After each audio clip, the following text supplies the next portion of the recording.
अगदी बरोबर आहे की त्यांनी आपल्या धर्मातल्या त्या गोष्टींच्या बद्दल सामाजिक चळवळ उभी केली, त्यांनी त्या गोष्टी बदलाव्यात याच्यासाठी लढा दिला. एक सुधारणांची सगळी यादी त्यांनी जी आहे, सुधारकांची यादी तुम्ही सांगितली, त्या सगळ्या सुधारकांनी काम केलं की धर्मातल्या अनिष्ट रूढी परंपरा ज्या आहेत त्या तुटल्या पाहिजेत. शहनाईंसी आपल्या सोबत चर्चेत नाही, जोडल्या विलास गेलेल्या विलास विलास एकच मिनिट हां, एकच मिनिट हां. अजून मी काय जोडतो. हं. सगळ्यात पहिले सतीच्या विरोधात झालं आंदोलन. राजा राममोहन राय यांनी केलं. कसले दाखले दिले? सगळ्यांचे दाखले दिले. विरोध कोण करत होतं? हीच मनुवादी मानसिकता. एज ऑफ कन्सेंट बिल याच्यावर केशवचंद्र सेन यांनी मोठा आंदोलन उभा केला. संमती वय, सेक्सचं संमती वय जे आहे त्याच्यावर त्यांनी मोठं आंदोलन उभं केलं. तो कायदा पास झाला, म्हणजे 12 वर्षाचा. प्युबर्टी आली, 17 वर्षाच्या पहिले मुलगा झाला पाहिजे, नाहीतर मग दुसरं लग्न करता येईल, मनुस्मृतीत लिहिलेलं आहे. त्यानंतर विधवा पुनर्विवाह.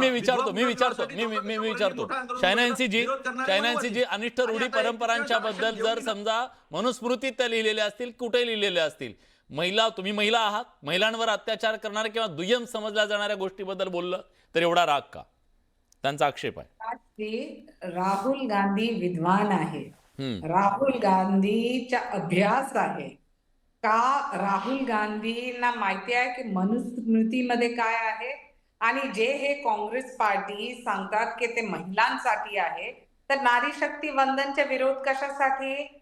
आज जेव्हा ते बसतात आणि बोलतात की तुष्टीकरण तुष्टीकरण तुष्टीकरण, जेव्हा ते वोट बँकच्या पॉलिटिक्स करतात, जेव्हा जात पात धर्मच्या आधारावरती महिलांचा पण वापर करतात, मला विचारायचं आहे 4 प्रश्न. एक, तुम्ही हे तुकडे तुकडे गँगला प्रोत्साहित करतात. 2, तुम्ही तिरंगा आणि वंदे मातरम ला नकारतात. तुम्ही फॉल्स PIL दाखल करतात कोर्टमध्ये. तिरंग्याला काय नकारलं मला कळलं नाही, तो वाद माझ्यापर्यंत नाही. जेव्हा ट्रिपल चुकीचं जाऊ नये म्हणून. आणि जेव्हा महिलांना सम्मान देते NDA आणि आदरणीय प्रधानमंत्री, तेव्हा तुम्हाला कशासाठी अडचण होते? तुम्हाला ट्रिपल तलाक म्हणजे महिलांचा सन्मान पाहिजे की नाही? आता तुम्ही ते थिएट्रिक्स बघतात टेलिव्हिजन वरती, इकडे स्टेज वरती फोटो ऑप थिएट्रिक्स, या तुम्ही सुंदर आहे, मला हक करा, कोण बोलतात, काय करतात, हे फक्त वॉटअबाउटरी आहे आणि फॉल्स नॅरेटिव्ह. आज पूर्ण देशमध्ये महिला जे आहे सशक्त आहे, शिक्षित आहे, आत्मनिर्भर आहे. आज महिलांचं नाव आहे घरवरती. महिलांना LPG गॅस सिलेंडर उज्ज्वला निमित्त भेटते. जनधन आधार कार्ड असो किंवा लखपती दीदीज, ड्रोन दीदीज, अनगिनत इतकी योजना आहे. ते आहे एक विजन प्लॅन. त्यांचे काय विजन प्लॅन नाही, फक्त सांगायचं की या तुम्ही इतकी सुंदर आहे, तुम्ही इतकी सुशील आहे, हे त्यांचं विजन प्लॅन. जेन झी आणि जेन अल्फाला माहिती आहे हे फक्त नौटंकी आहे काँग्रेस पार्टीचा. महिलांसाठी त्यांना काय करायचं आहे तर पहिले सदन मध्ये या, चर्चा करा, नारी शक्ती वंदन पारित करा, आणि नारी शक्ती वंदन तुम्ही पारित नाही करणार तर तुम्ही अँटी महिला आहे. हे जे वोट बँकचं राजकारण तुम्ही बघितलं, कुठे दलित, कुठे मुस्लिम, कुठे आता हिंदू, हे फक्त पॉस्चरिंग आहे. विजन प्लॅन आहे, त्यासाठी तुम्हाला फोकस करून अभ्यास करायचा आहे की आज जे महिला आहेत त्यांना काय पाहिजे. आयुष्मान भारत निमित्त त्यांना पाहिजे की त्यांच्या स्वास्थ्यावरती फोकस, त्यांच्या फॅमिलीसाठी काय आहे, स्किल डेव्हलपमेंट काय आहे, आत्मपरीक्षण करा की लाडकी बहीण योजना म्हणजे सशक्त करायचं एक महिलांना, त्याची कल्पना काय होते. आणि तुम्ही मनुस्मृतीची इकडे उल्लेख करतात. मला ऍक्च्युली हे सांगायचं आहे की लीडर ऑफ ऑपोजिशनच्या पद तुम्ही सोडा, तुम्ही लीडर ऑफ प्रोपगँडा म्हणजे फिट तुमच्यासाठी टायटल. ठीक आहे, मी विचारतो चित्रलेखाजी, त्यांचं म्हणणं आहे की हा एक निव्वळ आणि निव्वळ प्रोपगंडा. मी येतो, मला आधी सगळ्या पाहुण्यांकडे जाऊ द्या, सगळ्या पाहुण्यांची भूमिका ऐकून घेऊ, नंतर आपण ओपन टू ऑल करू. हा केवळ प्रोपोगंडा आहे, एक प्रकारचा नेरेटिव्ह सेट करण्याचा आणि आपलं नेतृत्व एस्टॅब्लिश करण्याचा हा प्रयत्न असल्याचा त्यांचा आरोप आहे. महिलांशी त्यांना काही देणं घेणं नाहीये, उलट त्याच्यात भेद निर्माण करण्याचा ते प्रयत्न करतायत. एक महिला नेत्या म्हणून तुम्ही या सगळ्याकडे कसं पाहता? नाही, मला असं वाटतं की जे राहुल गांधींनी काल कार्यक्रम घेतला त्याचं मी मनापासून स्वागत करते. आणि त्याच्यात तो कार्यक्रम त्यांनी कुठलाही पक्षाचा झेंडा लावला नाही. त्यांनी तो महिलांसाठी घेतला, सगळ्यांना इन्क्लुसिव्ह केला. पहिला असा कार्यक्रम होता जेव्हा ते एकटे स्वतः बोलत नव्हते, ते सगळ्यांना बोलू देत होते. आणि मला वाटतं, की खरंच महिलांची परिस्थिती आज खूप वाईट आहे. म्हणजे मी तुम्हाला स्वतःच्या उदाहरणापासून ट्रोल करते, हा की शिंदे गटाच्या लोकांनी मला स्वतः काय कपडे घालायचे, काय नाही घालायचे याच्यावर सोशल मीडियावर ट्रोल केलेलं आहे मोर्चा आंदोलनात. हे किती वाईट आहे तुम्ही समजा. मी एका हो शेतकरी कामगार पक्षाच्या सरचिटणीसांची मॅरिड सून आहे, जी नातेसंबंध मानते. मी एक स्वतः एक महिला आहे, की जी शिकलेली आहे, राजकारणात आहे, आई आहे, मुलगी आहे, सगळं आहे.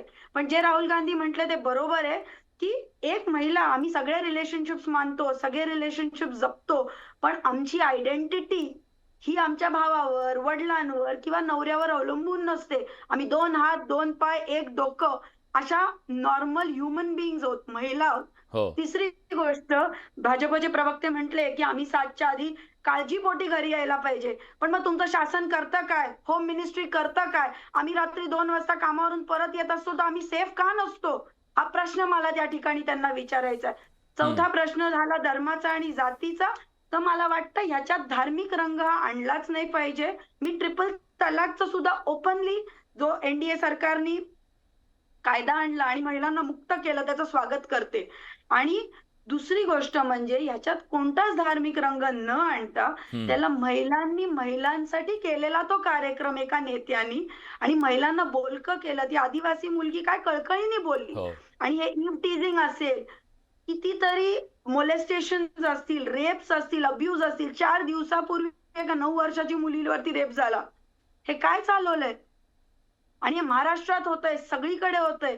आणि जिथे जिथे जर आवाज जो उठवतो, जो बोलतो, तो अँटी नॅशनल होतो. जो बोलतो तो अँटी डेमोक्रेटिक होतो. आपला देश हा एक लोकशाही प्रधान देश आहे, सारखा आपण का विसरतो? बोलणं हा गुन्हा आहे का? खरंय तर मला वाटतं हे सगळे विलास, त्या मला ठिकाणी बोलायचं? मुद्दे आहेत. आणि हो महिला म्हणून मी या पद्धतीच्या एका कार्यक्रमाचं मनापासून राहुलजींचं स्वागत करते, की ज्या पद्धतीने हा कार्यक्रम केला. आणि मी तुम्हाला सांगते, आमच्या बऱ्याच आजूबाजूच्या कॉलेजेस मधल्या मुली गेलेल्या हा आणि त्यांनी स्ट्रिक्टली सांगितलं, की कोणीही, आणि हे माझा स्वतः घेतलेला अनुभव आहे, मी वायफळ बोलत नाही, की जेन्युअनली जी मुलगी शिकतेय, जिच्याकडे आय कार्ड आहे, तीच मुलगी त्या ठिकाणी आली पाहिजे. पण पैसे देऊन आणि आणला मला असा पण वाटतं, आरोप झाला. आणि मी मला खरं तर सांगा, त्याच्याबद्दल मला सांगा, जेव्हा जेनझीचं आंदोलन झालं, त्या हा 12-12 वर्षांच्या मुलींचे कपडे फाडले गेले तिकडे. मग ते काय होते? ते काय दिमागी नक्षलवादी होते? साधे बिचारे परीक्षेसाठी आंदोलनाला आलेल्या होत्या. हे दिलं तुम्ही त्यांना तुमच्या सरकारने? आणि म्हणून एक महिला म्हणून मी राहुलजींना आणि त्यांच्या कार्यक्रमाला सपोर्ट करते. आणि मी याच्यात मला कुठला धार्मिक रंगच दिसत नाही. ठीक आहे. विलास, उत्तर द्यायचं. हा अतुलजी प्लीज. असं आहे की मी येतो शायना तुमच्याकडे यांची की तुम्ही महिला आहात आणि तुम्हीच विरोध करता आहात. 1/3 आरक्षण नारीवंदन पास झालेलं आहे. खोटं बोलू नका, सगळे खोटं बोलतात आहे. तुम्ही उद्या लागू करा, आम्ही उद्यापासून लागू करायला तयार आहे. पास झालेलं आहे बिल ते. आणि हे सगळ्यात जगाला माहिती आहे. तुम्ही चॅट जीपीटीवर कोड टाकतील, पाहतील, आम्ही बोलल्यानंतर ते होईल. आता तुम्ही सांगितलं तिरंगा. अहो, तिरंग्याचा अपमान केला यांनी. 52 वर्ष लावला नाही. आमचे लोक लावलं ना, केस टाकली आहे त्यांच्यावर. तिरंगा अशुभ आहे, तिरंग अशुभ आहे. मनुस्मृती खरं संविधान आहे. आम्हाला हे संविधान मान्य नाही. ऑर्गनायझर मध्ये लिहिलेलं आहे. हे सगळं विथ प्रूफ आहे. आणि तुम्ही सांगितलं ना, इंदिरा आवास योजना काढली होती 1978 मध्ये. त्या इंदिरा आवास योजनेमध्ये महिलांना पहिल्यांदा घराच्या मालकी हक्क देण्यात आला होता. आमच्या वेळेस 16 करोड फॅमिलीजला सिलेंडर, 12 सिलेंडर मिळत होते. तुम्ही ते 9 करोडवर आणले आणि सेकंड सिलेंडर उज्ज्वलामध्ये भरू शकत नाही आहे. तुम्ही हे डीबीटी वगैरे जे आहे ना, ते सगळे आमच्या योजना आहे. फक्त तुम्ही नाव बदलले. प्रधानमंत्र्यांनी आपलं नाव टाकलं, इंदिराजींचं नाव काढलं, प्रधानमंत्री योजना केलं. राजीव गांधी जीवनदायी योजना आहे, त्या योजना ह्या सगळ्या ज्या आहे ना, फक्त नावं बदललेल्या आहे. प्रत्यक्षामध्ये लोकांना हॉस्पिटलमध्ये आयुष्यमानचा काही फायदा मिळत नाही. लोकांना परत जावं लागतं. हे सुद्धा वस्तुस्थिती आहे. मला सांगा, सिंहगडावरची आत्ताची रिसेंट घटना आहे. कसं प्रोग्राम केलेला आहे व्हॉट्सअपच्या माध्यमातून आणि कसं लोकांच्या डोक्यावर परिणाम केलाय. 8 वर्षाची मुलगी विलास. मी त्यावेळेस पुण्यातच होतो. मी हे सगळ्या कार्यक्रमाच्या ऑर्गनायझेशन मध्ये सिंहगडला गेलो होतो. 8 वर्षाच्या मुलीने बरमुडा घातला म्हणून तिला मारलं आणि तिच्या परिवाराचे सगळ्यांना मारलं. हे तुमच्या चॅनलवर तुम्ही दाखवलं. हे सगळीकडे दाखवलं. देशाचे प्रधानमंत्री एका महिलेला, जी सून म्हणून 1968 मध्ये इथं आलेली आहे, तिला जर्सी काय म्हणतात? राहुल गांधीला बछडा म्हणतात, गाय का बछडा म्हणतात. आपल्या सोनियाजींना ते म्हणतात काँग्रेस की विधवा. आणि दीदीला काय म्हणतात? दीदी, ओ दीदी. फ्लर्टिंग करतो देशाचा प्रधानमंत्री. ही भाषा आहे प्रधानमंत्र्यांची. आणि सांगतात की फक्त मुलींनी अभद्र भाषा वापरली, मुलांनी नाही वापरली. अभद्र भाषा ती अभद्रच भाषा ना. तर ही जी मानसिकता जी आहे